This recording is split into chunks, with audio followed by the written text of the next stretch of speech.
Mitzi here giving you a dose of the countryside life. This is Bukid and beyond. And because recently nananggi ang ako ang lola og lolo, karon kay mang loko tagbayis.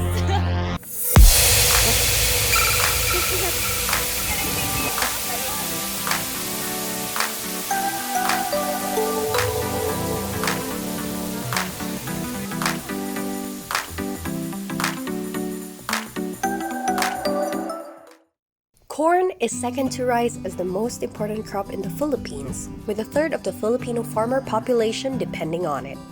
Trivia: it is cultivated in all continents of the planet except for Antarctica. Corn can be produced in various colors including blackish, bluish-gray, purple, green, red, and white, but the most common color grown is yellow. It takes about 3 months before it can be harvested. Locally, it's called pagpananggi. To turn it into the corn we use as an alternative to rice, first, its sheath or bakbak is removed. Then, the kernels are removed from its corn cob.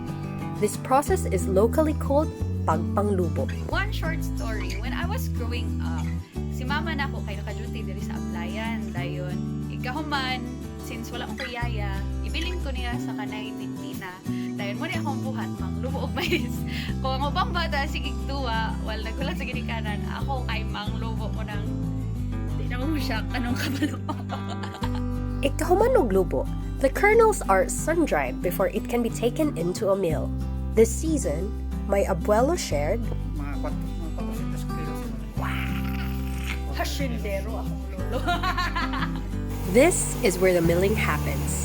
This one has been around for about 40 years, and they can mill up to 200 kilos of corn per hour. Dried corn kernels are fed to this machine, which removes its coat. Its byproduct is what we call taho. Then, the good stuff goes into another machine and is grounded into the corn, which we can cook for meals. Ground corn is labeled in numbers like 14 and 16. The higher the number, the finer the grains.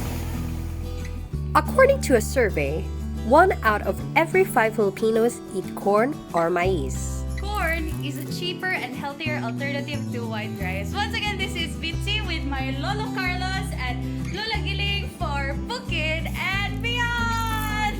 Bye! Kung doktor ko sa 81 years old.